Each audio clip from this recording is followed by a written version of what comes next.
Welcome to Board Game Bananas. My name is Dad. My name's Eli. And today we're going to be playing Kombo Klash. I love Kombo Klash. Kombo Klash is a super cool game. There are a few complaints that I have about it.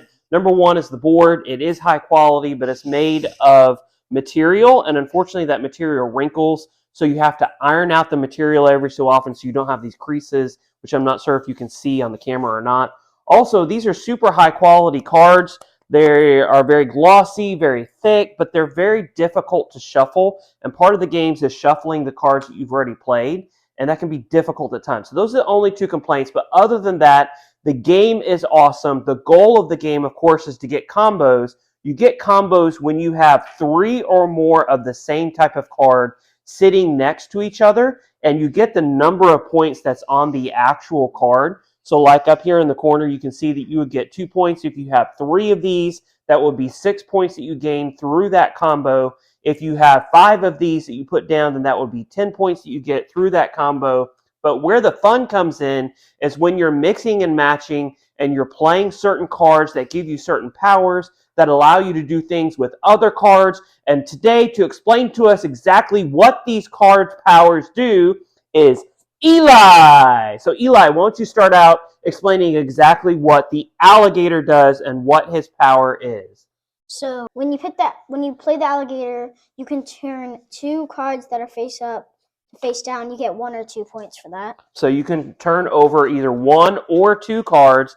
It's your choice, or maybe there's only 1 card that's face up available. But when you play the alligator, you get to turn over 1 or 2 cards, and you get 1 or 2 points accordingly.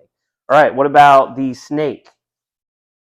When you play the snake, you can put it on top of another card, and then you take that card back, but you leave the snake there. When you get to take that card into your hand. Yes. What about the hawk? When you play the hawk, you can turn a face down card to face up. So if I play the hawk and there's a card on the board that I want, and this is where kind of memory comes in, I can take a card that's face down and turn it over, which can help me get 1 more card in a combo. It can give me another card that if I have the snake that I can steal that card with and bring it back into my hand. So you're kind of seeing how these combos work. What about the wolf? When you play the wolf, you get points for how many cards you have left in your deck. So how many cards you have left in your hand. So you get 5 cards every time you take your turn. And so if you play the wolf first, which is idyllic, then you would get 4 points for the cards that are left in your hand. If you play it second and there are 3 cards that are left in your hand, then you would gain 3 points from playing this card. What about the gorilla? When you play the gorilla, you can choose to discard your cards and then redraw.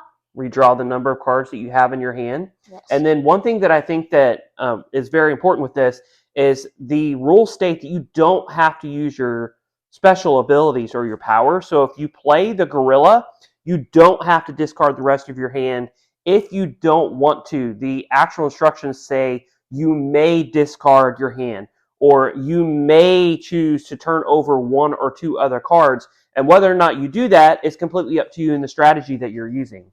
What about the raven? So when you play Mr. Raven, you can draw an extra card. So you can put that card back in your hand. What about the kangaroo? When you play the kangaroo, you can slide a card. You can slide a card over, whether that's face up or whether that's face down. And that can come in pretty handy, as we'll see. And then the last card, which is pretty much the most powerful card in the game, is the chameleon. And what does the chameleon do? When you place it next to another card, it can turn into that card. So it takes on the qualities and the characteristics of that card. So if you have 2 hawks and you have 1 chameleon, you need 3 cards to make a combo. With all 3 of those together, then you would get 3, 6, 9 points. That's 1 combo for you. Now, something to remember is you only get 1 combo per turn, so you want to make sure that you choose the combo of cards that's going to get you the most points. So you may not want to get a combo of wolves because you'd only get 3 points by comboing 3 of them. You may want to rather get a combo of kangaroos because you get 3 points per card, which would give you 9. Now, you can play to 50, 75, or 100 points. This game goes pretty quick, 15, 20 minutes, I would say. And we're going to show you how to play. We're going to do a round, do a quick match. We're going to play to what, 50?